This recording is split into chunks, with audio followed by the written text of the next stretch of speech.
to meet you. Yes, I want to thank you for coming on the show here today. It is an honor to have you. We have one of the greatest character actors of all time. You may know him as Jerry Dandrige in Fright Night, Detective Mike Norris in Child's Play, the voice of Jack Skellington in Tim Burton's Nightmare Before Christmas, or even Leon in Dog Day Afternoon, the one and only Chris Sarandon. How you doing, Chris Sarandon? I'm doing great, Max, and I hope everybody out there in your audience is doing well as well.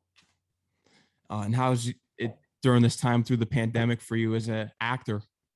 There's not actually, there's more going on now than there has been. In fact, my wife is in Los Angeles as we speak, directing a screenplay that she wrote. So things are up and running, but obviously there are pandemic protocols that are being followed very strictly. So, it's been a tough time for everybody, but I can't complain. Mm-hmm. So let's start from the beginning. You were actually born in Beckley, West Virginia. You got it. Attended West Virginia University, and you started out in politics. You wanted to be very popular in college, and eventually you worked your way up to the theater classes and the Catholic University of America. Yep. That's where I got my master's degree. And in fact, at the time, I know there are Masters of Fine Arts programs all over the country for acting right now. But at the time, this was a long time ago. We're talking 60s, mid 60s. There weren't a lot of programs that did that. And Catholic U, Yale, and Carnegie Tech were the three that did. And I didn't have a lot of experience in the theater. And so Catholic U was the school I got into. So basically I ended up there, and best thing that could have happened to me. Oh, for sure. I'm sure that having that theater experience gave you edge on the screen once you made the connection and transition to film and TV. Yep, absolutely. I mean, I worked a lot in theater before I did my first movie. I didn't do my first movie, which was Dog Day Afternoon, until I was in my early 30s.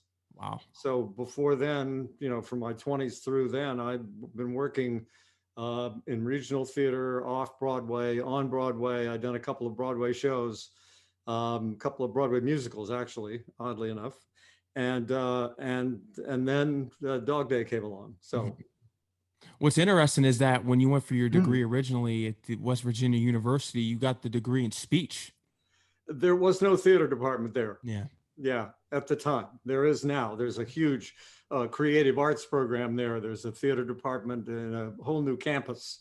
When I was there, everything was in one little building called Reynolds Hall, and it was the facilities were challenging. Let's put it that way. Mm-hmm. At the time, anyway.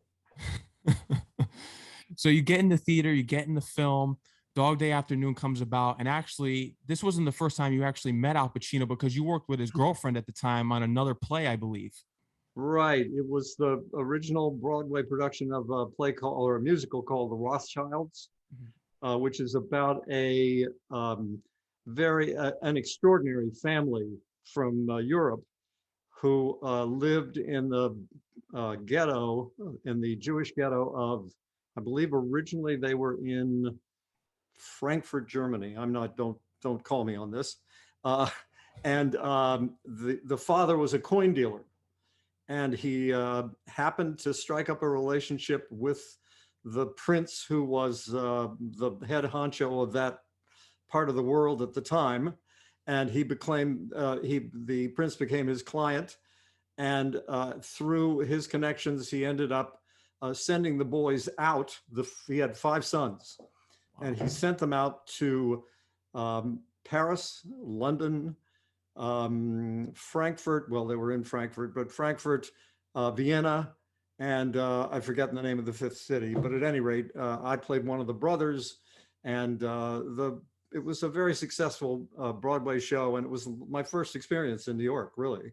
I had done a soap opera for a while, and then this came along, and that began my New York theater career. And then I was in another Broadway musical and a couple of other things. And then I was traveling around doing theater. And then I got a call one day, I knew Sidney Lumet, who was the director who directed Dog Day Afternoon, right? who also directed a bunch of amazing movies, Serpico, Network, um, um, any number of other great movies. And I knew Sidney because my then ex, or my then wife, Susan, had been in a movie that Sidney directed. So we kind of knew each other. And I walk in to the audition, and Al Pacino is sitting there to read with everybody who's going to read for this role. And I remembered that he'd been the boyfriend of Jill Clayburgh, who was in The Rothschilds with me. So in a lot of ways, even though New York is a huge city, as you know, Yeah. in some ways it's a small town. It is. It really is. Everybody knows everybody. Oh, especially in your field and business, I'm sure of it as well. But Academy Award winning performance, you were nominated for it. Nominated. I loved hearing the story of when you got to the award show and you thought they were cheering for you, the audience, but they're actually cheering for Sylvester Stallone. This was, yeah, at the time, the red carpet was kind of different. And it was literally, as you walked out of your car, you walked down a long red carpet, and there were stands, like bleachers, where people sat. And there was a guy in a kind of tower up above, and you had to climb up to get there, who was interviewing everybody who walked through. And at one point, my ex and Susan and I are walking along, and somebody says, "Oh, Army Archer." This is the guy. He was a columnist in Variety, the daily, newspaper. And he said, "Army wants to speak to you." And I go, "Oh, great. Hey, I'm a movie star now." And so I climb the stairs, and I'm standing up there, and I'm talking to Army, and I'm hearing from the bleachers that people are going, "Grass, grass, grass." And I'm going, "Geez, this is pretty hot stuff. I'm now a bona fide movie star, and I'm talking, and I'm holding forth in a very kind of, asinine way, very sort of narcissistic, aggrandizing way." And I hear people going, "Okay," and I said, "Oh, they're still cheering for me." And then I realized they weren't cheering for me anymore. They were cheering for the next guy who was coming up, Sly Stallone. So that put things in perspective, to say the least. Fame is fleeting. Oh, it's just an amazing story, and I love hearing it every time. Did you get to talk to Sylvester Stallone that night? Actually, I knew Sly, and I can call him that because I know him, or knew him, a long time ago. He and I shared the same manager. Wow. A wonderful woman by the name of Jane Oliver. And at the time, this was pre-Rocky. I'm talking before the Academy Awards, before anything.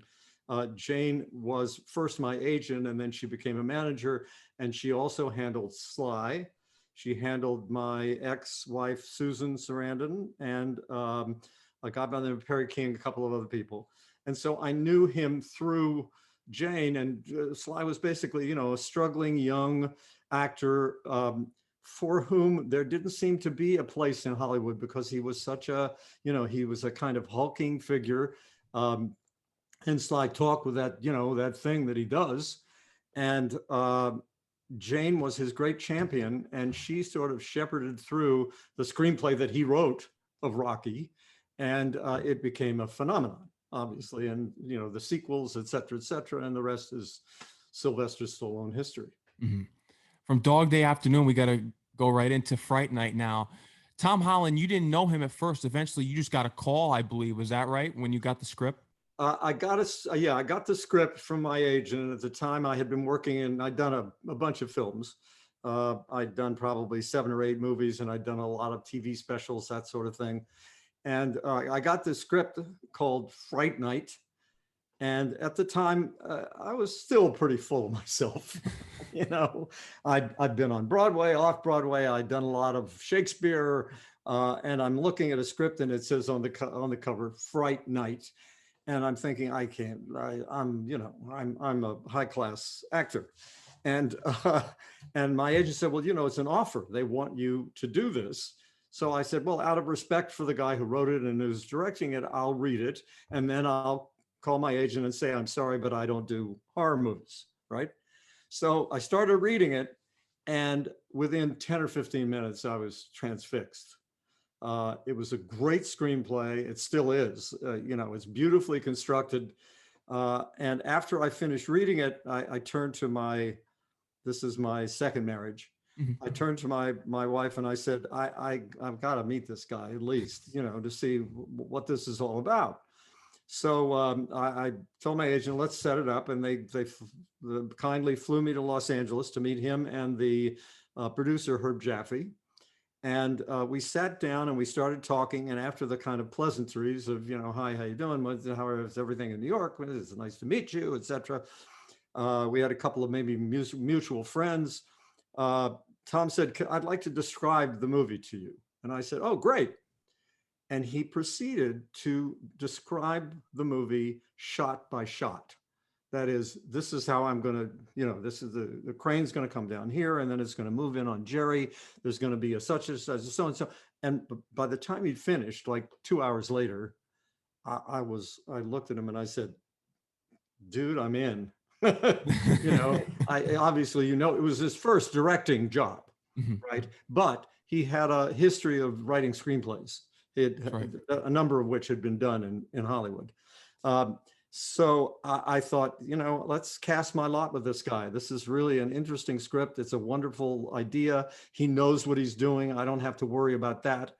And it became one of the better collaborative experiences of my life, actually, of my movie life. One of the greatest vampires of all time. We can't forget that. And I love the scene once Charlie comes down from being called from his mother and you're sitting in the chair and you just turn over and you say, hello, Charlie. Just the way that your facial expressions were, you can really tell that you enjoyed this role. Oh, yeah. And I have to give a lot of credit to Tom, who gave me he let loose the reins, as it were, in the sense that he didn't have anything proprietary about the character other than what was on the page.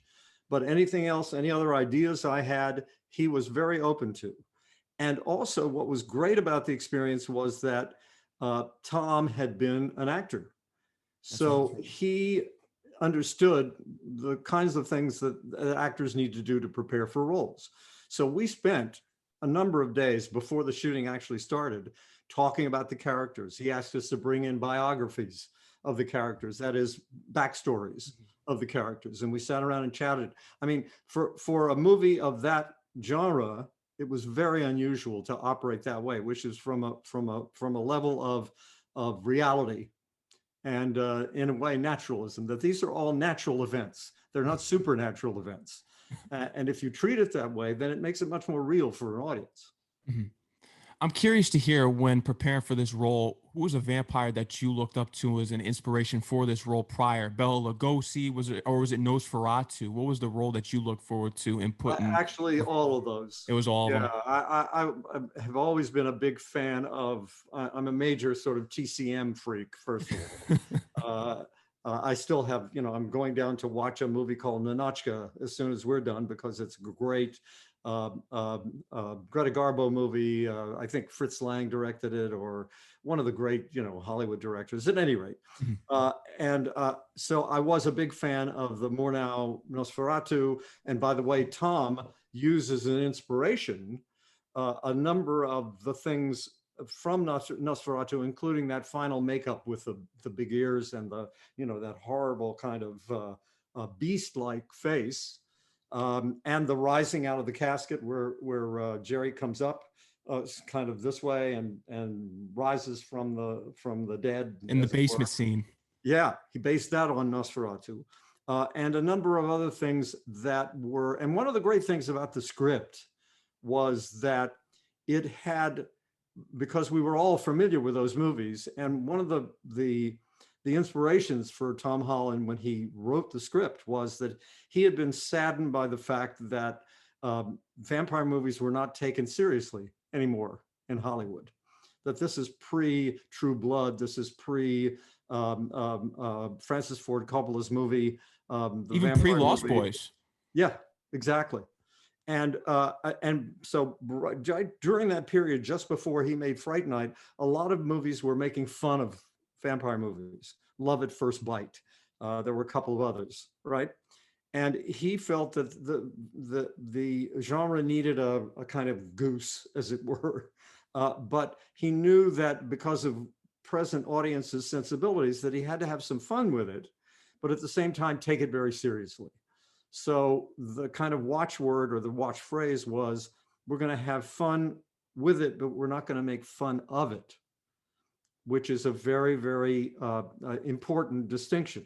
So the movie's funny, and it turns some of the vampire conventions on their ear. You know, the whole cross thing, where he tells Roddy McDowall, you have to have faith, when Roddy holds up the cross to Jerry, saying, back, back, you spawn of Satan, or whatever he says. And there is humor there, but at the same time, we all took it obviously very seriously. Mm-hmm. In doing the research and just hearing you before that, you didn't originally want to take this role because you didn't want to do horror movies. How come horror movies at the time had this perception of this? No one, the classic theatrical trained actors didn't want to get involved with horror. Because I'm curious to know how the viewpoint was on Universal monsters, and like, when did that kind of, did people just change their opinions on horror movies, or just kind of beneath the classic actors? Well, I think to a certain extent, the Hammer films kind of flew in the face of that, you know, with actors like Christopher Lee and Peter Cushing, whom, by the way, I got the chance to work with once, Peter Cushing. Oh, wow. Yeah, I did a CBS Hallmark Hall of Fame adaptation of Charles Dickens' The Tale of Two Cities. And Peter Cushing played the father of my character's girlfriend. Mm-hmm. He played Dr. Manette in it. And I'll never forget the first time I walked into the rehearsal studio where we were going to be rehearsing the play or the movie. And there sits Peter Cushing, and he's got a cigarette in his hand, right, like this, and he's smoking, but he has a white glove on his hand. Mm-hmm. And the fingers are cut out of the white glove, and they're all tobacco stained. So he wore the white glove to keep from staining his fingers, and he would smoke very, very elegantly. And then I'd just, you know, sort of bowled over by meeting him. I said, Mr. Cushing, he said, hello, dear boy. Smoked. It was you couldn't have written it that way, right? No. At any rate, I think that they started being taken more seriously as the audience grew, because for a long time the audience was a niche audience. It wasn't when they first came out, when the first Dracula came out, when Frankenstein came out. Those movies were general audience movies. Everybody went to see them, and people loved to be scared.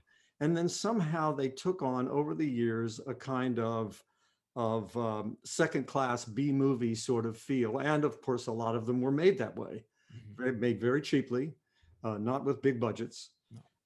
And it started to change with movies like Lost Boys, Fright Night, Francis Ford Coppola's Dracula movie, the Anne Rice movie that Tom Cruise did, and Brad Pitt. And I think there was a gradual kind of recognition. And also then there were a couple of television series that became very popular. True Blood became very popular. And Buffy the Vampire Slayer. Yeah. Dark Shadows. Exactly, Buffy. Yeah, exactly. Well, Dark Shadows goes back a bit, but still. And so I think then there was a kind of, you know, there's always an ebb and flow in things. I mean, I know this from, I'm a big sports fan, and you obviously you are too, yes. Right? You're wearing a Mets cap. I'm a Yankee fan, by the way, but that's okay. Yeah. And I'm a Knicks fan. I'm a Knicks fan too. Oh, all right. We're totally solid then. Yeah. But you know, you've seen what's happened with the Knicks for years. Yeah. And, you know, but there was a time when there was greatness, and then the ebb, and then now that we're back in the flow again. Yeah. This is life. And very often that happens in show business as well. And quite frankly, it ends up, the bottom line is the bottom line. What sells? Yeah. And horror movies started selling again, and they became more mainstream. And also they became much more predictably moneymakers. And in a world where, except for the big tent Marvel movies, the big special effects movies, there are no sure things anymore, except for horror movies. Horror movies almost always make money. You do. And so they tend to attract then better actors. They also tend to attract better directors. And certain directors also become very well known for their genre work. And, look at John Carpenter, look at any number of great horror directors. Wes Craven. Yeah, exactly. Tom Holland. That's right. Can't forget about him. Yeah, Tom's specialty as well with Child's Play and Fright Night, and he did the TV version of Thinner, the Stephen King. So things, they go in cycles, and we are now in, I think, a time when horror movies are appreciated much more. Although, and I will say this as a kind of just a personal nitpick, that the ones that scared me the most were the ones that showed less. That is, the ones in which you were anticipating something happen, something would happen. Something happened, but it happened just off camera, or it happened on camera to the point where there wasn't a limb that came flying at you on screen, or there weren't fingers being chopped off, or whatever. And if you look at Fright Night, there's first of all, there's no CGI in that movie at all. No, thank goodness. No, yeah, not one bit. It's all old-fashioned FX, special effects stuff. So sort of a rambling answer to your question, but I think that things go in and out of fashion, and horror movies are obviously in now. Thank goodness, because horror, I think it's the greatest genre of all time. It's just, and I agree with you on the point of what you don't see is what's the scariest. I'll give you a perfect example: Jaws. I think what Steven Spielberg did with the cameras underwater when the shark wasn't working, that saved the movie. Yeah, exactly. And despite his youth at the time, he understood that, and he understood it because he was a fan of the movies that were in which not everything was shown. In relation to the question that I just asked, how does it feel now, originally not wanting to do the role because we know why, because of how horror movies were perceived back then, now being looked at as a horror icon for your role as Jerry Dandrige? How does it feel to be looked at? And Jack Skellington, of course.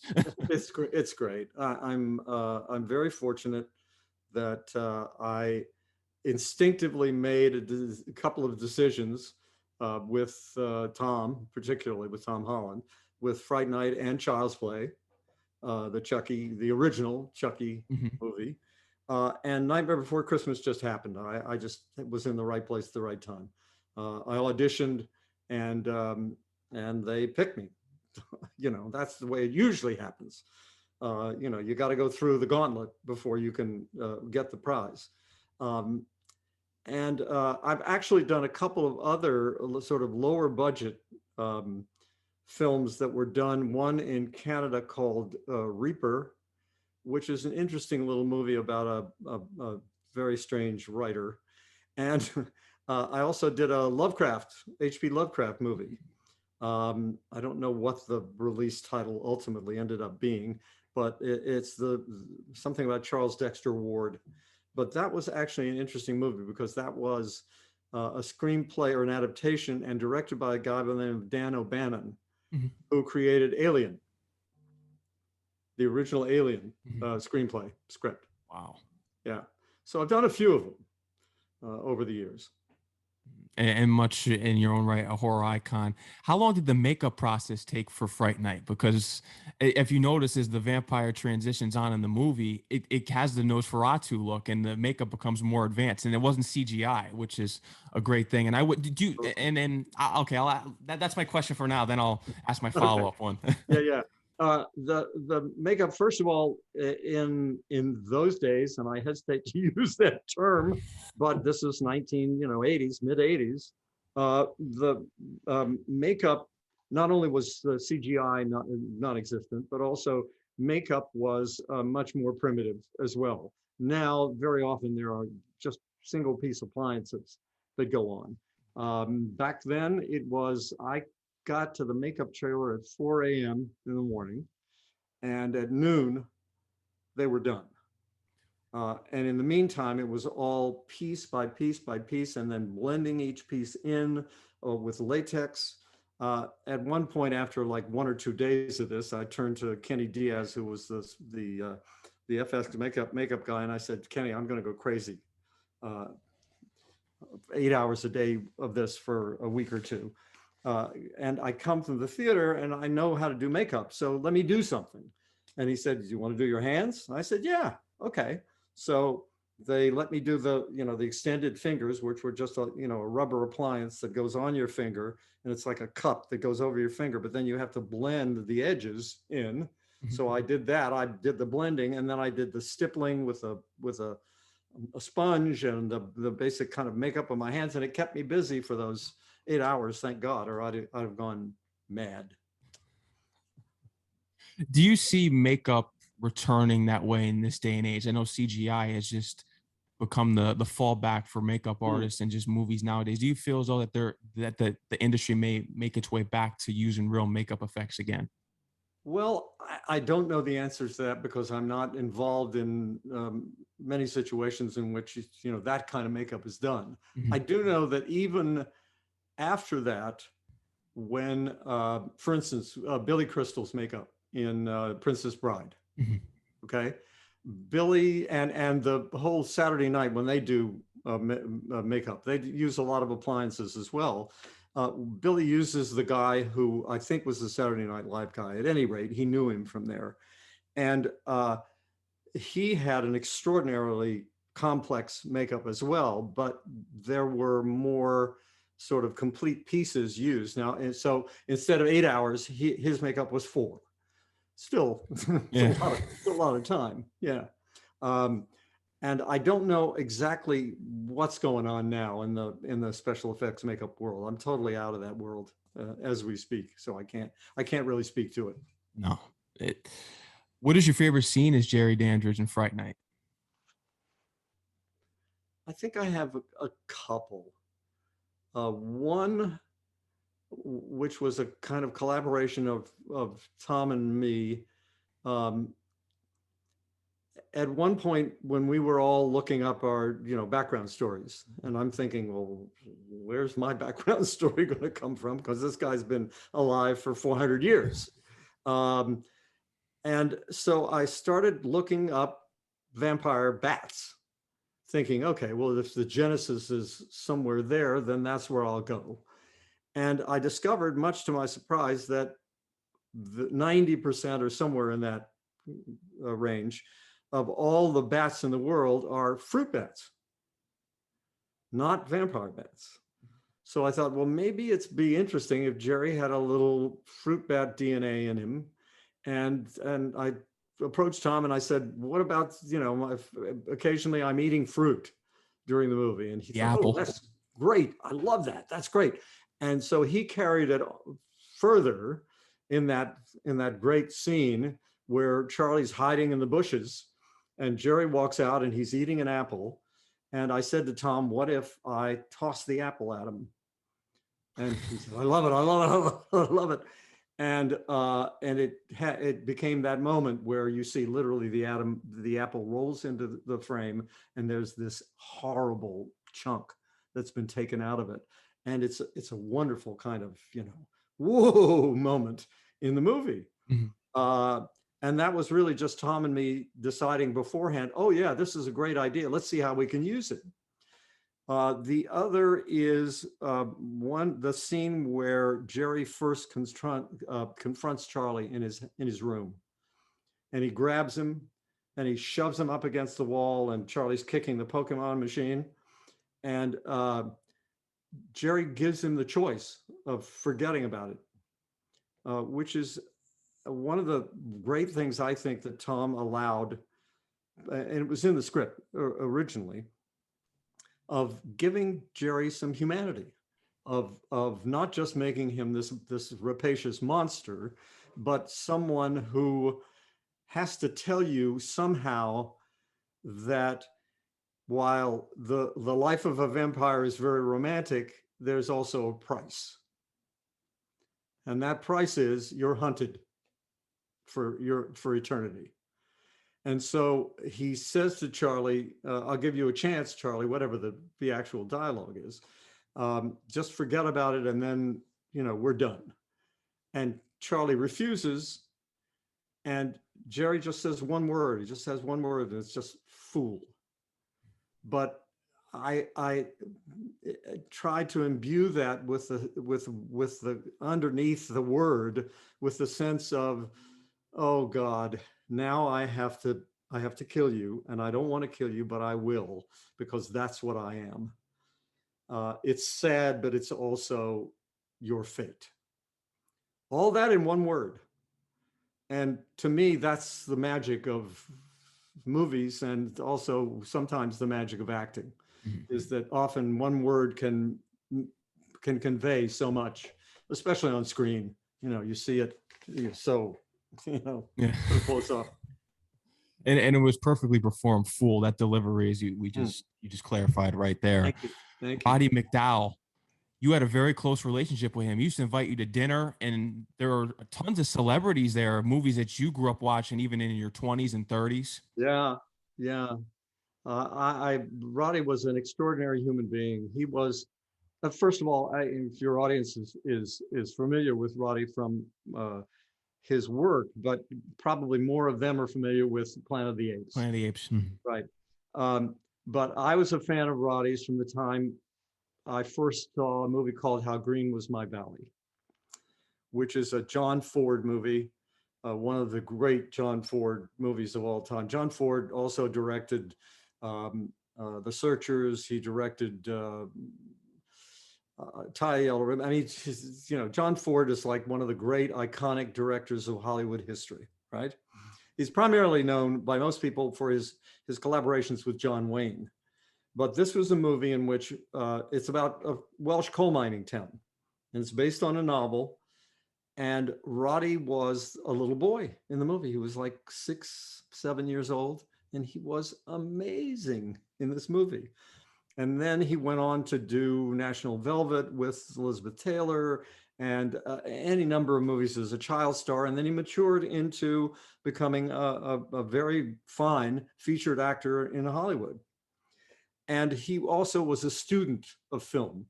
He had hundreds and hundreds of prints of movies that he collected over the years. And he also knew everybody.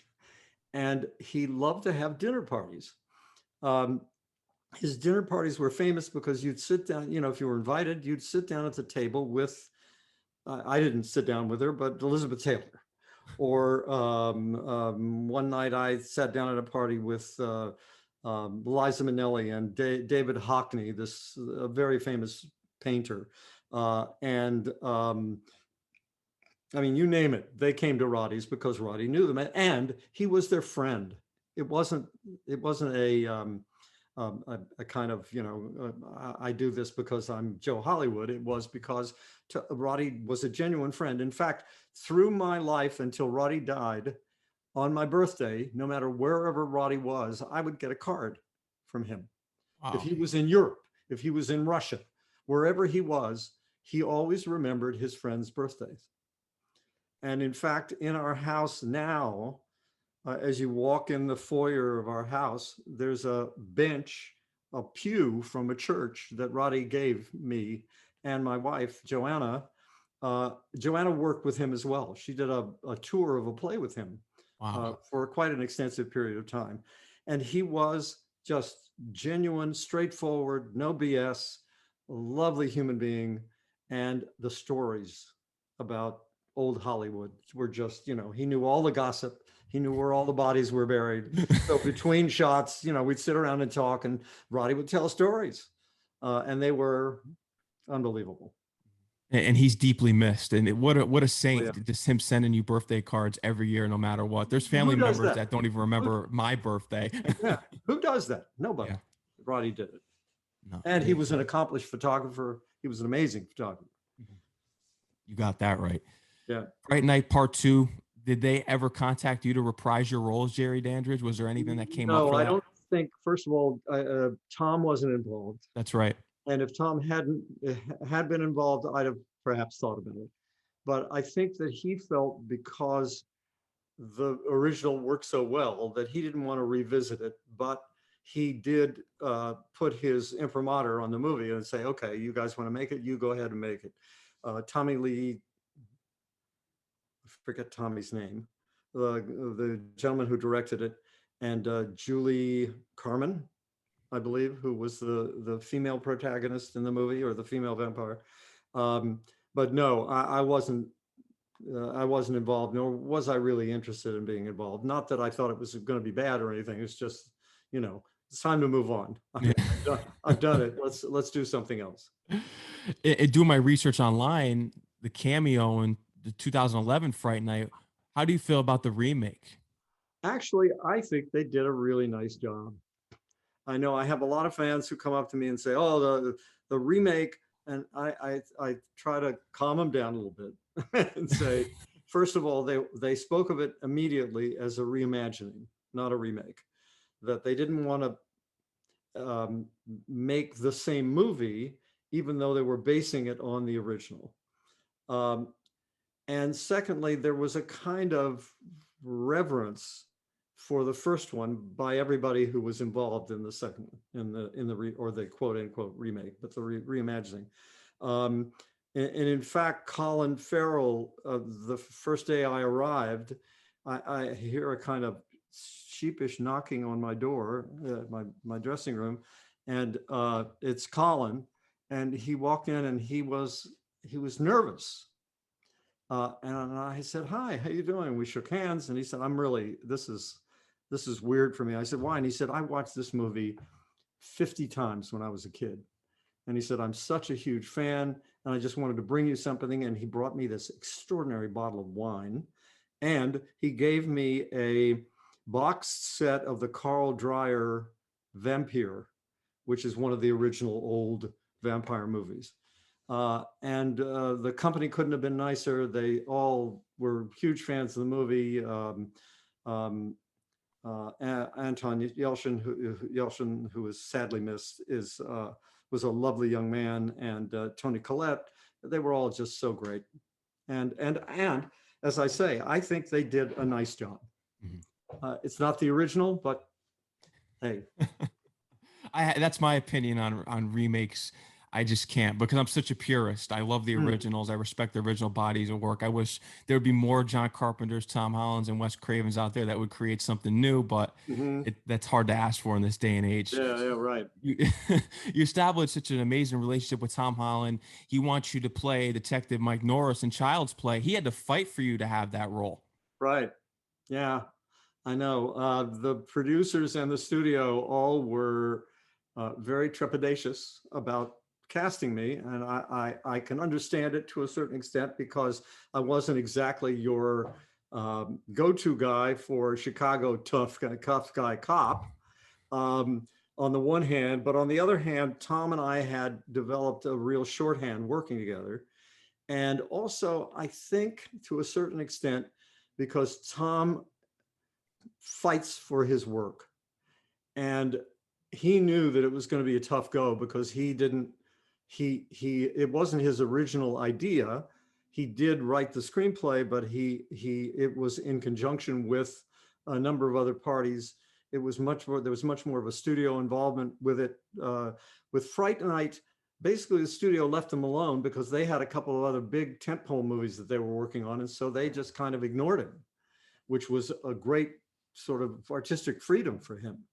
But that, coupled with the fact that he knew it was going to be rough, because again, no CGI.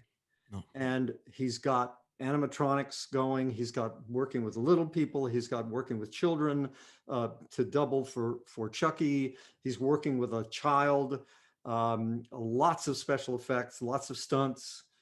He knew it was going to be tough, and I think to a certain extent he felt like I would be an ally. And in these situations, particularly when you're dealing with movie studios, it's good to have a gunslinger at your side, so to speak, to back you up. Mm-hmm. And so he fought for me, and I ended up doing it, and it was a very tough shoot. Very cold and windy. Oh man, let me tell you. At one point, I had a scene in which all I had to do was walk out of the police station as the little boy's mother is driving away, right? And I've forgotten the name of, I know Alex Vincent played the role, but I can't remember the kid's name. And, Andy. Andy, right. And thank you very much. Mhm. And and all I had to do was try to stop her from driving away. Right? I just had to go, wait, wait, or something. I can't remember what I had to say. And literally, the building was the on the river that abuts Lake Superior, or whatever the lake is that's abuts Chicago. And I walk out, and we're all, the crew's all dressed in Eskimo wear, and they're all, they've got masks on, and I'm dressed in a top coat and a vest and a jacket. Basically, I've got some long underwear on, but no hat, nothing. And I walk out, and just then a whoosh of wind comes flying in, and I go to open my mouth, and I go. It's all I could get out. My vocal cords were paralyzed, literally. It was so friggin' cold. I can't tell you what it was like. It was amazing. And we were shooting there dead winter, Chicago. That's worse because Chicago's usually cold anyway, and then you got the cold winter there. Yeah. Insane. And you were perfect for the part. The car scene's amazing. The shootout in the beginning, you actually would work hands-on in that scene with Brad Dourif, who was the voice of Chucky. Right. Yeah. In fact, just the other day, somebody said, just remember, you killed James Lee Ray. Charles Lee Ray. Charles Lee Ray. See, these movies are way in my past. It's not in your past. Yes, you killed it. So take credit for that. Yeah, and you should, and that's right, you did. Yeah, the scene in the car. The scene in the car was tough. First of all, it was cold, but also, you're sitting there and there's a knife coming up through your crotch. Oh, that scene. Oh, that's when you actually sit up real quick because a knife comes up. Yes, yeah, that's right. That's right. But what the audience also doesn't see is, for instance, I spent probably 3 or 4 hours just in the studio with a radio, the face of a car radio, and my hand just hitting buttons for 3 hours, so that the camera could get cutaways for that, for Tom to be able to cut into that, so that he gets a kind of wonderful sort of frightening experience, because you see the guy is struggling with it for his life. It's a fun business. Or even when Chucky takes the bat to you in the bedroom. Oh yes, a lot of fun. Now, when you saw the doll for the first time, did you think that this was going to become as iconic as it has? I thought, first of all, that this was such a brilliant idea, because this is every child's nightmare. And every human being has been a child at some point. I think we all, I know I went through a period when I was younger where my boogeyman, as it were, was the original thing. Think from another world. Yeah, not the John Carpenter, but the James Arness, Christian Nyby. It was actually Robert Wise who probably directed it, but it was a guy by the name of Christian Nyby who directed the original. Jim Arness, right? James Arness, who was the Thing, and a cast of wonderful character actors, and one of the most chilling movies I think ever made. And I for years I had the covers up over my head for a long time, thinking that son of a bitch was coming after me. And I think that every kid has that sense of what if this funky thing that's in the corner of my room comes alive? What would happen to me if that happened? And I think we all have that in us somewhere, which is one of the reasons why I think the movie was so successful, is because even though it's so fantastic, the idea that a criminal's soul is imbued in this doll, it's also, why not? What if, so I thought, I just thought it was such a brilliant idea. And I thought, I haven't seen any of the sequels, and there have been many, but I thought the original Tom did a great job. And there's nothing like the original, so you're really not missing anything, especially when we get into The Bride and the Seed. What a mess, but the original. Although I hear, I just did a Comic-Con with some of the members of the cast of the original. Brad Dourif was there, and a number of other people. Alex Vincent was there, and they're also now taking part in the new TV series, The Chucky series. the Chucky series, and they tell me it's really good. I'll have to watch it. Yeah, and considering that we all feel kind of proprietary about the original, that's saying something. Yeah. Oh, I think it is an interesting story. I'd love to hear if you had the chance to work with him, because I believe that you were in the scene when he was behind the glass. His name is Jack Colvin. He played Mr. McGee in the Incredible Hulk series. And what behind the glass? Oh, Where? in the scene where Andy is in the room and he's just been brought in because the house blew up. Jack Colvin, who played Mr. McGee in the Incredible Hulk series. You're talking about he was one of the cops on the other side of the glass? He was the psychiatrist. Oh, he was the psychiatrist. Okay. You got to refresh my memory with these things. I haven't seen this movie in a long time. Yeah, very cool. Interesting. I didn't realize that. Oh, wow. I thought you may have had a story with working with him, because he's... No, don't. No. And we brought up Jaws before. Actually, I believe you had the chance to work with Roy Scheider. Is that right? I was in a play, my very first Actors Equity season in a summer theater. I was driving a car for the company, driving the big name actors around to their home, wherever they were staying, because we were out in the country outside Washington, D.C. This was when I was at Catholic U, and it was a summer theater experience. And Roy was in a play called Stephen D., which is a stage adaptation of a famous book about a dysfunctional Irish family back in the 1920s. And Roy was in the play. And so I got a chance, I played a minor character in the play, and I got a chance to work with, or at least, be around Roy. And that was one of the great, it's one of the great things that we get a chance to do, especially if we're young and you're working in the theater and you got a chance to work with really good people, is watch them, watch what they do, pick up the tricks. It's like anything, I'm sure it's the same with sports. Yeah. A lot of kids grew up watching LeBron, and they copy. And if they have talent and they have imagination, then they surpass the original. Well, a lot of people, the same thing with MJ. People are, what's the phrase? It's imitation is the greatest form of flattery. And I watched these great actors work. I also was in a play with an actress named Olympia Dukakis, who's a very well-known character actress who was in Moonstruck, any number of things. A lot of people would know who she is. And I was 20, 21, 22 years old, and she was in her 30s at the time. Just get a chance to work with great people, and you pick up a lot of great stuff.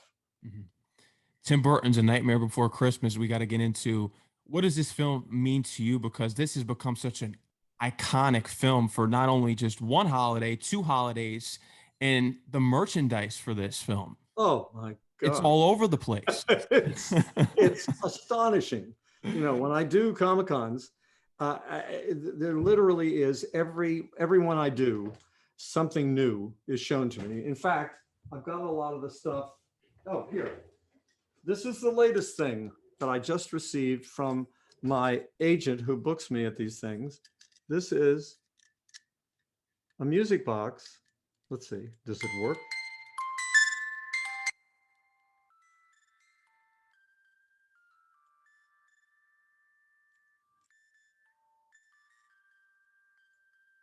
Da, da, da, da.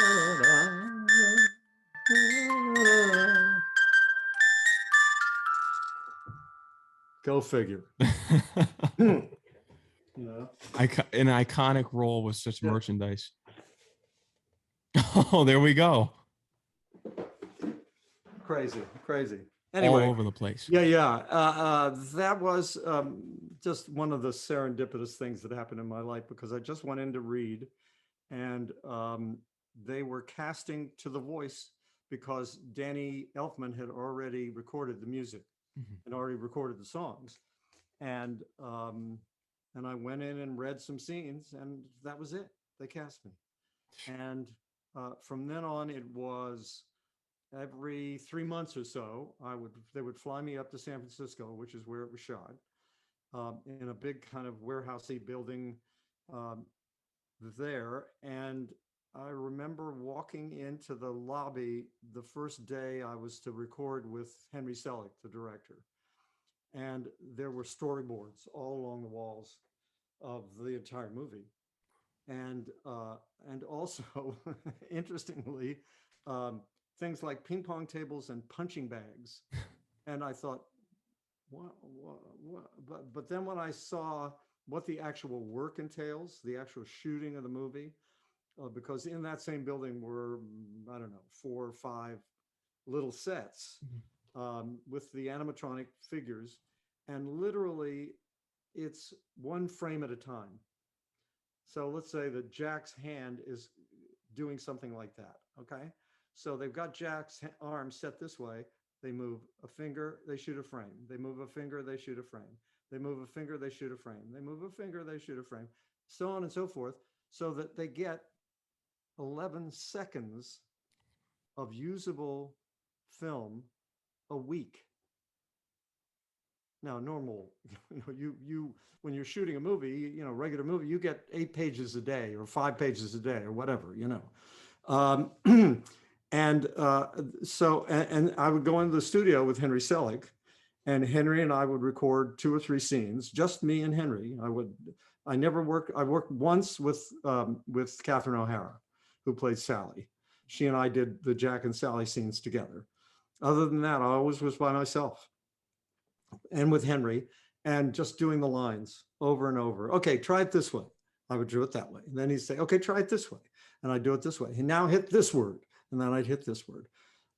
If anybody has a romantic conception of what doing voiceover work for animated movies is like, that's what it is. It's not romantic. It's a lot of repetition. And then Henry would put the voice work together in the way he wanted it. And then they would animate that section of the movie that I did. And it took them 3 months to do one day's work for me. So it was the same with all the other characters as well. It was an extraordinary experience in a lot of ways, particularly the first time I saw the whole movie, because they sent me, because Tim Burton, after the whole thing was put together, Tim wanted to do some work on it, voice work on it. And there was some stuff that I had done, and I wanted to do some, I wanted to make some changes, or at least, ask if I could. And so they sent me literally a VHS of a black and white version of the movie with a time signature code showing on the bottom of the screen as you're watching it. So very primitive, right? And I put it in the machine. And at the time I was working in LA, working on another picture, and my kids were with me, and they were out doing something. I don't know, they were little kids at the time. I mean, they were, maybe the oldest was 6. Wow. 6, 3 and 4, 3.5 or 4.5, and the little one was, a toddler. And I'm watching it, and I've got a notepad, and I'm taking notes about some of the stuff I'd like to work on if I can. And suddenly these 3 little figures are in the room with me, and they're like this. And this is no color. The time frame is, is running across the bottom of the thing. It is as primitive as you could get, and they were transfixed. And I knew then that there was something really special about this. I had no idea that it would take on the life that it's taken since then. No conception. Now, part of that is the Disney machine. And I say that in a good way. It's their ability to promote and also create these products, which keeps the interest up. But also it's the magic of the movie itself. It's that stop action animation that is unlike anything else. It's not like any other kind of animation. It's not like computer animation. It's not like regular old fashioned conventional animation. It is a creature all its own. And it has that kind of, there's something about it that's just, and you've also got a great story, great characters, great music, and a visual rendering of a world that is totally unique. Totally unique, with lots of little, and it takes watching any number of times, because you always see something different every time you watch it. You see little things going on in the background that you didn't realize were happening, that are jokes that the animators created. And they had no idea that people would be watching these over and over and over. They just did it because it struck them as funny. The Pumpkin King, we have it every year. It's a must watch. Oh yeah, 100%. Yeah, great. It's a must watch for people around the world. You were actually able to reprise the role a few times, I think, at some Disney World events. I've done all the voice for Jack at Disney World and Disneyland, the haunted whatever they do at Halloween. Also the video games, the King Hearts. There are 3 or 4 video games that I've done where, again, you sit in front of a mic and you repeat lines over and over again, and you scream and you yell, so that the people who are playing the game can have choices. It's crazy, but it's also interesting. I want to get into your most proud role. What role are you most proud of throughout your entire career?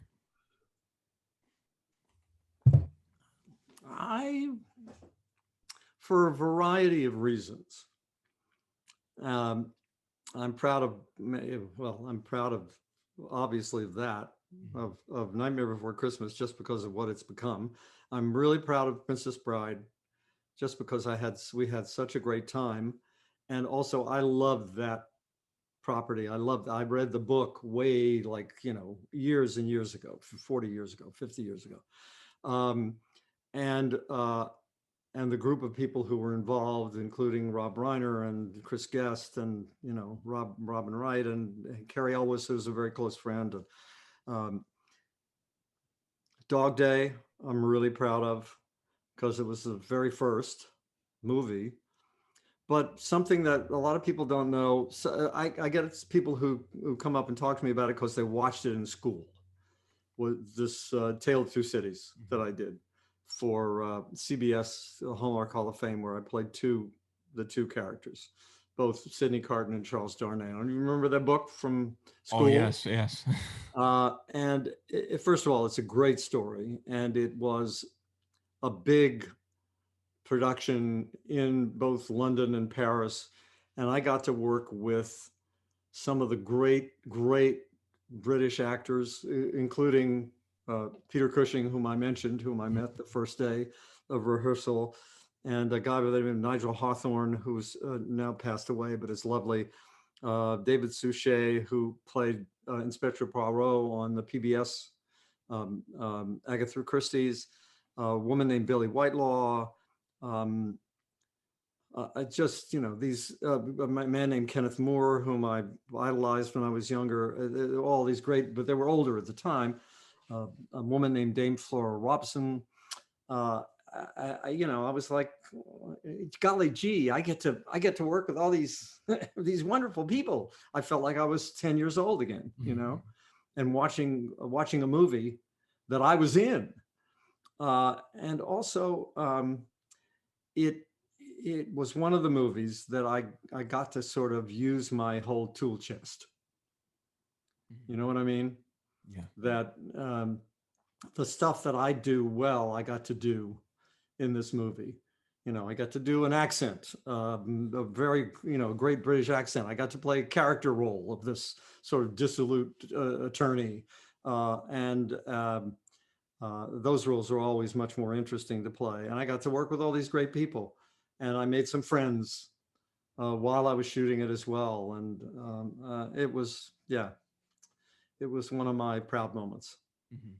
Heroes, Vampires, and Villains, your upcoming memoir. I want to touch on this because you've been working on it for a while, I believe. Yep. And with COVID-19, you're currently searching for a publisher, I believe. Yep.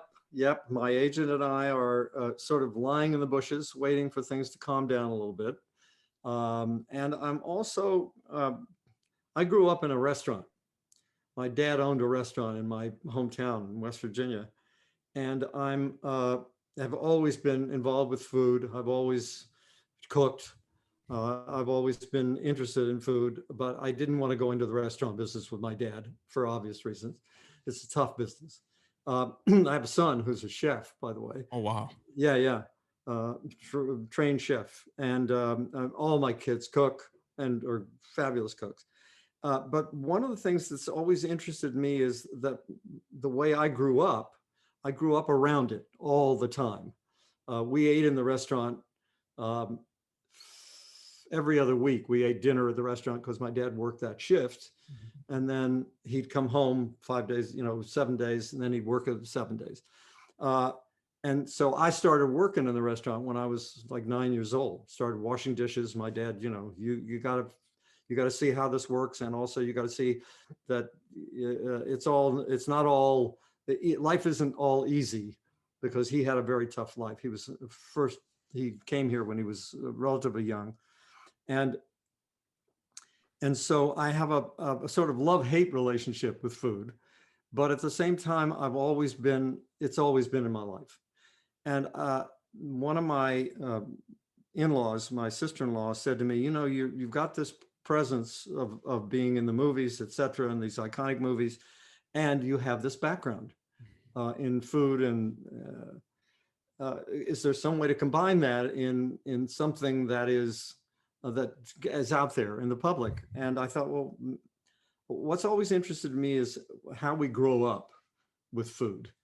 Whether your parents cooked a lot, whether your mom was a cook or your dad was a cook, what were your favorite dishes when you were a kid? And not only that, but how does that carry over into your adult life? Are you still interested in that? Do you still cook? And for instance, I've already interviewed somebody who's an old friend of mine who's a federal judge. He and I went to drama school together, right? But now theater school, but now he's a judge and sits in Charleston, West Virginia. And I sat down and just talked to him because I know he cooks, and he's a gourmet cook, right? And I talked to him about when he was growing up, and he told me this amazing story about this woman who lived with his family, who was functionally illiterate, but who was a cook, who would literally grab ingredients by the handfuls and throw them together like this, and then make this amazing bread that he still makes. So what interests me is that kind of story of first of all, the picture of this woman that he paints so beautifully, and also this recipe that he now makes himself. So it's a thread of his life that he carries with him into he's in his 70s now, and he still makes, and he can only make 10 loaves at a time because that was her recipe, right? So when he makes it, he gives bread to friends, and he said it's the most amazing bread in the world, but the recipe is ridiculous. That's the kind of story that I'm interested in. So I'm starting to talk to, I have a friend who's an actor who's been on a bunch of TV series, who's also a major chef. I'm going to interview him this week. There are a number of other people that I'm approaching that I've worked with in the past who are actors who are reasonably well known. I know a couple of politicians, a couple of former governors, that sort of thing. I don't know. It'll happen or it won't happen, but in the meantime, it's going to be interesting to me because I'll get to do what you're doing now. I'm going to sit and talk to somebody. We're going to chat. I'm going to ask them questions, and then we'll see what happens. Oh yes, and it's going to be important but fun information to learn about too. Yeah. I'm going to call it food and memory. We'll see. Yeah. And we're looking forward to that. But do you think it could release probably by next year, the end of next year, perhaps? I would think it better. If I don't get off my keister, it may last a little longer. But I'm sitting literally here with a whole list of edits that I'm going to do on my friend the judge's interview, and I've got a couple of others to do, and then we'll see what happens. Mm-hmm. I do want to get into a quick sports segment because I didn't even know that you were a big sports fan. And major, man, major. Yankees and Knicks. Everything, yeah. How about football? Who's your football team? Giants. Yeah. Oh, well, I'm a Jet fan, so the Giants, it could be worse. Right. Yeah, I know. I mean, I had hopes for the Giants this year, and my feeling is that I like to think that Danny Dimes is coming into his own. Mm-hmm. He played an amazing game this last Washington game, the Washington football team game. But for the mistakes that the team made, they'd have won that game. But I have hopes for the future. You know, you that's what keeps us interested, right? In sports is the hope that someday your team will, I mean, think about the transformation that the Knicks made just in a period of a year with the acquisition of Julius Randle and some terrific draft picks. A great coach, Tom Thibodeau. And exactly. And to a certain extent, not to a certain extent, also the addition of Leon Rose as the sort of flag bearer for the team, you know, because people have complained since I've been in New York about James Dolan and, you know, some of his hires, but I think he got it right this time. And we all thought it was going to happen with Phil Jackson, and it didn't. No. But now I think they're on the right track. They're doing it the right way. I think the Knicks are on the right track because they made the playoffs for the first time since 2013. Yep. They bring in Kemba Walker, Evan Fournier. Well, let's talk about the acquisitions, the offseason acquisitions, which I think were also very wisely considered, rather than making a more big star splash in the free agent market. They filled needs.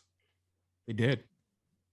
And you know, I'm a hometown boy in this regard. I come from West Virginia, and they drafted Miles McBride, and I watched him all through his college career because I followed WVU both because I went to school there. I follow football, basketball, and he's a player. Yes, this kid's tenacious. He performed in summer league pretty well. Oh yeah. Yeah, he's going to be, and he's a Thibodeau kind of player. Anybody who can play for Bob Huggins can play for Tim Tebow. Tom Thibodeau. You got that right. Yeah. I'm looking forward to the Knicks. Who's your favorite Knick player of all time? Is it Patrick Ewing? My favorite Knick player was a good question.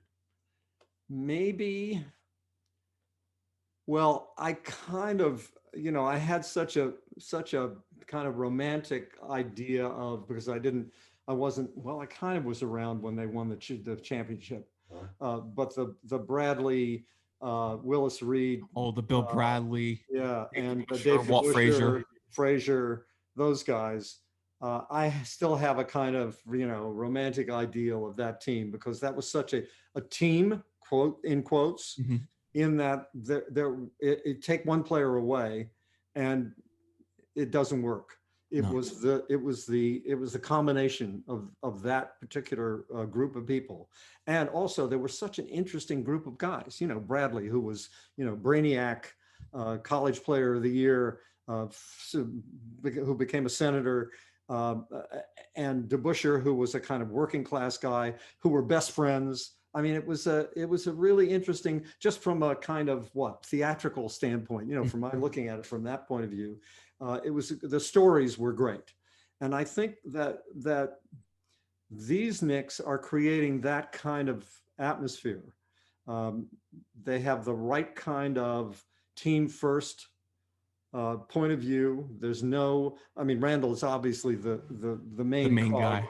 Yeah, in the wheel, but they're also now complementing him with players who are workers, who play defense, and now they've added a couple of shooters, which they sorely needed to take the load off of him, take the load off of Randall. So I'm really looking forward to this season. It's going to be one for the history books. I feel as though, I hope so. They didn't play like a team with Melo. I'm knocking on wood. What? They didn't play like a team with Melo. So I'm hoping really. Now they're starting to play like a team with Randall. I want to see this continue on. Yeah, I mean, there was an interesting dynamic in the days when Charles Oakley and Anthony Mason were playing, and I've forgotten somebody. John Starks, but Ewing. Also, Ewing and Derek Harper. No, not Derek Harper. I'll think of it, of course, when we're off the air. Of course. At any rate, that was an interesting team too. But I think they're back. We'll see. You know, the league is loaded. Yeah.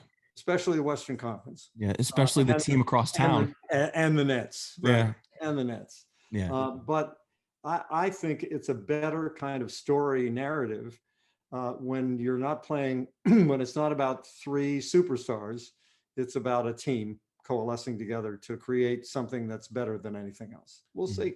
Yeah, we'll see. Yeah. I'll be thinking of you. Yes. Yankees. I'm sure you're not happy the way they performed this year, but even though after the trade deadline, they got better. They got better, but they keep going through swoons. I've been watching a lot of Yankee games. My wife is out of town, so I don't have to worry about her complaining that I'm watching baseball all the time. And I've been watching a lot of Yankee games, and it's so interesting, the dynamic of that team.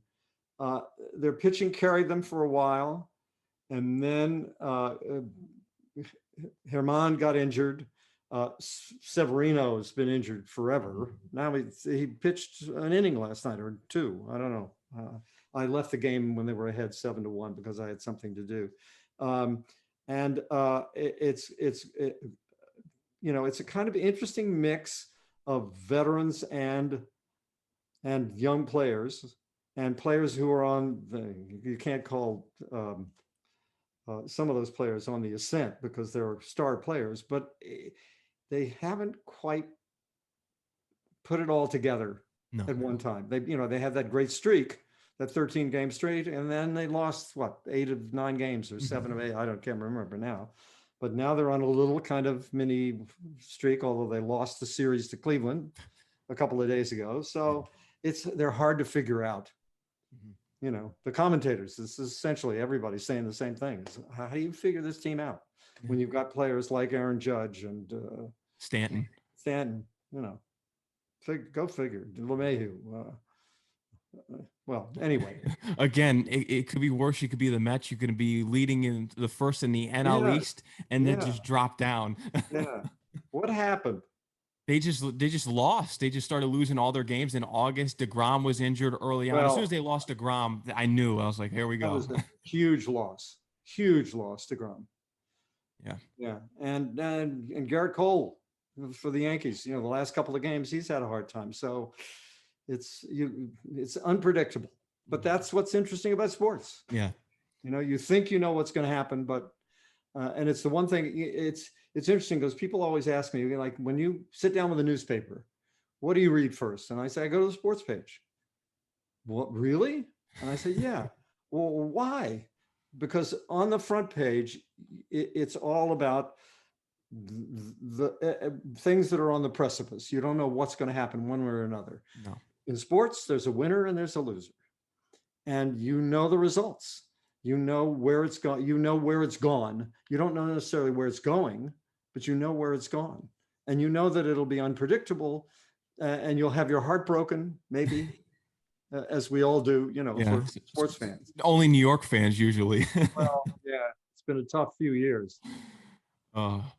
Geno Smith, he was a product of West Virginia. Did you follow him throughout college? Yeah. He didn't pan out for the Jets, unfortunately. No, he didn't. And there are a number of players from WVU in the early days of professional. There was a great couple of great players named Sam Huff, who was like one of the great all-time linemen, defensive linemen. A number of players, but West Virginia has always been the little engine that could or couldn't, as the case may be. They've gotten better over the years when their coaches have gotten better and they're attracting better players, and also the university itself, the facilities have gotten better. The facilities are now extraordinary. I took my son there when he was going to go to college, and we walked into the student union. Now the student union was a barn with the rafters, steel rafters showing when I was there. Basically, it was just a bunch of tables and a couple of ping pong tables. Now there's a climbing wall, and the facilities are extraordinary. Yeah. 3 different campuses, and it's like 25,000 students. And I actually talked to a lot of kids who go to school there, and they love it. And it's changing. It'll be interesting. It will be. It's going to be interesting. Yeah. Chris Sarandon, is there anything else you would love to let my audience know? Anything that you have coming out? I believe you're going out to LA. So if you want to promote whatever work that you have coming soon. I'm essentially just going out to visit with my wife, who's directing a movie out there, and the movie is called The Grotto, and it will probably be out sometime in toward the end of 2022, and it's a wonderful, wonderful script, really fabulous. My book, who knows, maybe sometime in 2022. The podcast, hopefully sometime in the next 6 months, 8 months, that'll be happening, and my 9 grandchildren, whom I dote on and just adore. Oh, and congratulations on all your achievements and work. And in the podcast, I want to get into this a little bit before we close out the show. What's the podcast going to be about? Well, essentially, it's going to be about growing up with food. Oh, so that's the podcast. Okay. Yeah, that's the okay. podcast. Yeah. So we talked about that before. I thought that was going to be a segment of the book. Okay. So that's the podcast. No, that's the podcast. And it's essentially going to be called, I think, we'll see what the title will be, but Food and Memory. Okay. And that is the things you remember from when you were a child, what food evokes in your life, because it's not necessarily just about the food. It's about what was happening at the time. Who you were in love with, who, your girlfriend, college, who knows? I don't know where it's going to go. I know that the interviews I've done so far have been very interesting because the thread is long in our lives, and it has many, little knots in the thread that take us along our way. Mm-hmm. I want you to let your fans know where they can follow you on social media as well. Well, I am I have to actually have to look it up because I have different monikers, different names. I don't have my phone here because I would, but anyway, on Instagram, I am the real Chris Sarandon, I think. Mm-hmm. I can't remember my Twitter moniker or my Facebook. I'm impossible. Just look me up. I'm a throwback in a lot of ways to the social media game, but I'm getting very sort of conversant with it. Here's my phone. So, and I am, I'm also on something called Cameo. Okay. In which I do recordings for people, for birthdays, that sort of thing, which I thoroughly enjoy. It's so much fun and so interesting. I am on the official Chris Sarandon on Instagram, and that links to Facebook. And I'm not sure what I am on Twitter. I can never figure Twitter out. Yeah, that's the most difficult platform to use, in my opinion. And it doesn't really interest me having people, talk in real time. Yeah. I'm just as soon sit down and watch an old movie. Yeah. Chris Sarandon, I want to thank you for your time here today. I enjoyed our conversation, our interview. And once you drop your memoir, we'd love to have you back on the show. After I read it, we can go over some things. Absolutely. Absolutely. It's much more involved than any of the stories I've told so far.